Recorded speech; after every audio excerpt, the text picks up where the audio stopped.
अस्सलाम वालेकुम जी। मैं ना ਤੁਹਾਨੂੰ ਇਸ ਵੇਲੇ ਦਿਖਾ ਰਿਹਾ ਜੀ ਪਿੰਡ ਗਿੱਦੜਪੁਰ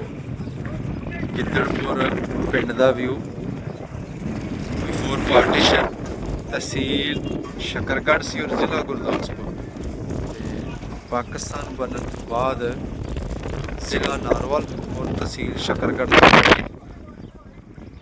ਮੈਂ ਤਕਰੀਬਨ ਇਸ ਪਿੰਡ 'ਚ ਨਾ ਕੋਈ 4 ਤੋਂ 5 ਸਾਲ ਪਹਿਲੇ ਇੱਕ ਡਾਕੂਮੈਂਟਰੀ ਬਣਾਈ ਸੀ। ਬਾਬਾ ਜੀ ਨਜ਼ੀਰ ਸਾਹਿਬ ਨਾਲ ਸਾਰੀਆਂ ਗੱਲਾਂ ਬਾਤਾਂ ਕੀਤੀਆਂ। ਉਹਦਾ ਲਿੰਕ ਵੀ ਮੈਂ ਸ਼ੇਅਰ ਕਰ ਦਾਂਗਾ ਇਸ ਕਲਿੱਪ ਦੇ ਵਿੱਚ, ਜਾਂ ਫਿਰ ਤੁਸੀਂ ਦੂਸਰੇ ਸਾਂਝਾ ਪੰਜਾਬ YouTube ਚੈਨਲ ਤੇ ਜਾ ਕੇ ਤੁਸੀਂ ਦੇਖ ਸਕਦੇ ਹੋ ਇਸ ਪਿੰਡ ਦੀ, ਬਲਕਿ ਇਸ ਇਲਾਕੇ ਦੀ ਹਿਸਟਰੀ ਬਾਰੇ। ਬਹੁਤ ਤਗੜੀ ਯਾਦਦਾਸ਼ਤ ਦੇ ਮਾਲਕ ਸਨ। ਔਰ ਇਹ ਜਿਹੜਾ ਇਲਾਕਾ ਵੇ, ਇਹ ਡੇਲਰੇ ਤੋਂ ਅਗਲੀ ਸਾਈਡ ਤੇ ਪਿੰਡ ਖੈਰਾ, ਔਰ ਖੈਰੇ ਦੇ ਨਾਲ ਅੱਗੇ ਪਿੰਡ ਆ ਗਿਆ ਜੀ ਗਿੱਦੜਪੁਰ। ਇਹਦੇ ਜਿਹੜੇ ਸਰਾਊਂਡਿੰਗ ਪਿੰਡ ਨੇ, ਪੂਰਨ ਪਿੰਡ ਹੋ ਗਿਆ, ਪੂਰਨ, ਮੁੰਨਣ, ਚੱਕ ਸਲਈ, ਤੁਗਲਪੁਰ, ਇਹ ਜੀ ਸਾਰਾ ਤੁਹਾਨੂੰ ਨਾ ਮੈਂ ਇਹਦਾ ਜਿਹੜਾ ਸਰਾਊਂਡਿੰਗ ਹੈ ਨਾ, ਇਹਦਾ ਏਰੀਆ ਉਹ ਦਿਖਾ ਰਿਹਾ ਵਾਂ।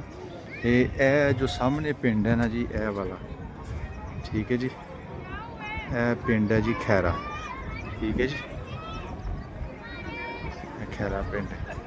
ਪੁਰਾਣੇ ਵਕਤ ਦੀਆਂ ਜੋ ਝਲਕੀਆਂ ਨੇ ਤੁਹਾਨੂੰ ਵੇਖਣ ਸੁਣਨ ਨੂੰ ਮਿਲਦੀਆਂ ਨੇ, ਠੀਕ ਹੈ ਜੀ। ਇਹ ਮਾਹੌਲ ਹੈ ਜੀ ਤਹਿਸੀਲ ਸ਼ਕਰਗੜ੍ਹ ਦਾ ਪਿੰਡ ਜੀ ਗਿੱਦੜਪੁਰ।